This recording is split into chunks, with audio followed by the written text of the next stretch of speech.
All right, let's jump right into this explainer. Today, we're unpacking the philosophy of essentialism and really looking at why highly capable people, maybe even you, so often fall into the trap of doing way too much. It's just a fascinating look at how we manage our time, our energy, and, well, ultimately, our lives. So we actually have to start by asking a deeply personal question. Have you ever found yourself stretched entirely too thin? Like, have you ever felt like you're majoring in minor activities, constantly in motion, crazy busy, but somehow never actually getting anywhere meaningful? Look, if you're nodding your head right now, you are absolutely not alone. You know, this exhaustion we feel actually stems from a modern myth, and it's perfectly illustrated by the word priority. This has got a mind-blowing when you really think about it. The word priority entered the English language way back in the 1400s, and it was strictly singular. It literally meant the very first or prior thing, and it stayed singular for 500 years.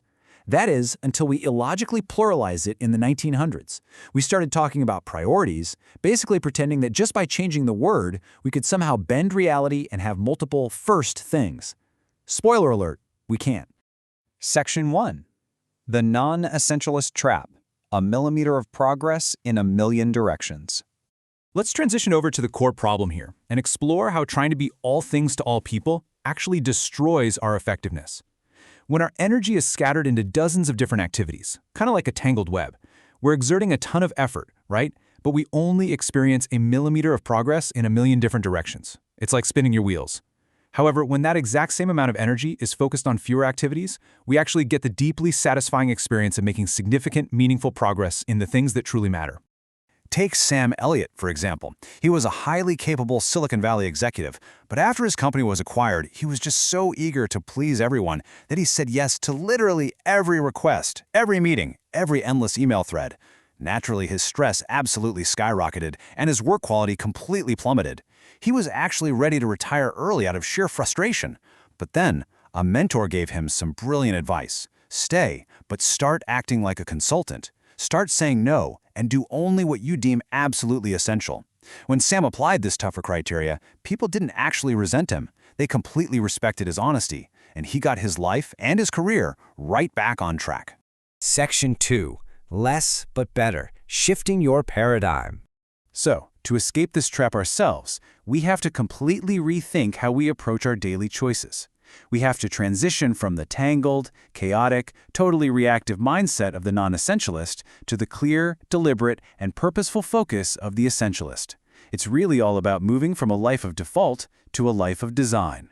The core difference really comes down to how we think.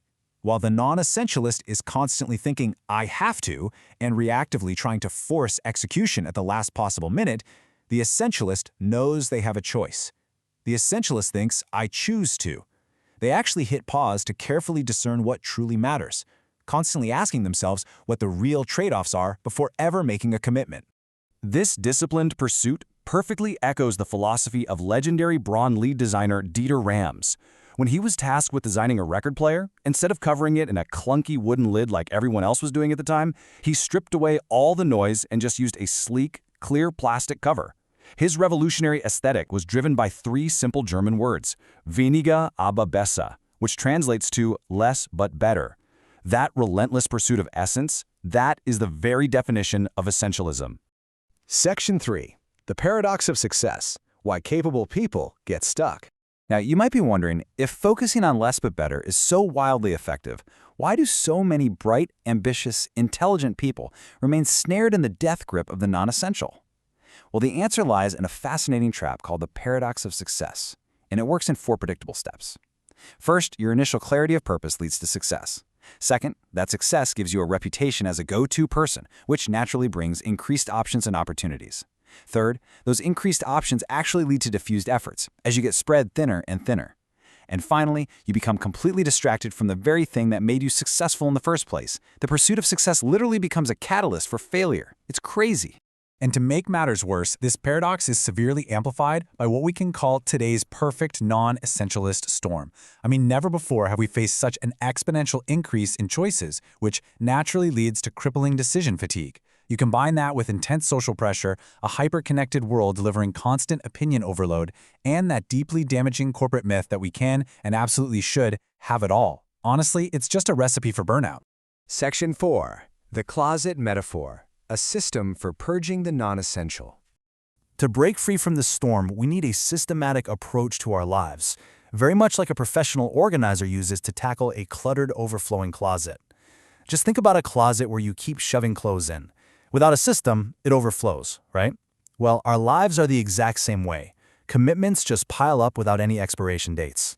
But we can manage the closet of our lives by applying a continuous, cyclical, three-step essentialist framework.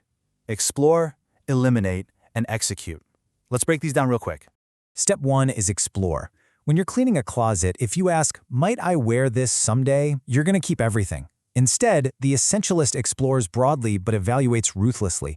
You really have to ask the tough questions. Do I absolutely love this? Or in life, will this effort make the highest possible contribution toward my goal? If it's not a definitive, resounding yes, then it's a no. Step 2 is eliminate. Now this is where it gets tough. You must have the courage to cut the non-essentials. We so often fall prey to sunk cost bias, valuing things just because we already have them or started them. To push past this, ask yourself, if I didn't already own this item, how much would I spend to buy it? Or in life, if I wasn't already committed to this project, how hard would I work to get involved? That question gives you the emotional distance you need to just hit delete. And step 3 is execute. Once you've finally eliminated the noise and identified the vital few things that truly matter, you can't just rely on sheer willpower. You have to build a system, a routine, or some sort of process that removes obstacles and makes executing those essential things as effortless and frictionless as humanly possible. Section 5. The Essentialist Framework in Action, a costly lesson in non-essentialism. The stakes for adopting this framework are incredibly high. The author of our source text actually learned this firsthand in a very painful way on what really should have been one of the happiest days of his entire life. He was in the hospital with his wife, who had literally just given birth to their hours-old daughter. But a colleague emailed, pressuring him to attend a client meeting. Succumbing to that classic non-essentialist trap of wanting to please everyone and being terrified of saying no, he actually left his wife and newborn baby in the hospital to go to the meeting. And as it turned out, absolutely nothing came of it. The clients didn't respect him for being there. They were just confused and wondered what on earth he was doing away from his family. It was, without a doubt, a complete fool's bargain. This devastating trade-off forced him to realize a profound and inescapable truth, one that really sits at the very heart of this entire explainer. If you don't prioritize your life, someone else will. Let that sink in for a second. If you don't purposefully choose where to focus your energy, your boss, your colleagues, or even just society's expectations will gladly step in and choose for you. So as we wrap up this explainer, I want to leave you with a challenge to really reflect on. What could you achieve? What kind of space could you create in your own life if you simply found the courage to eliminate the noise? What if you shifted away from the exhausting, undisciplined pursuit of more and instead embraced the disciplined pursuit of less, but better? It is definitely a question worth pausing for. Keep exploring, keep discerning, and I truly hope this helps you find your essential few.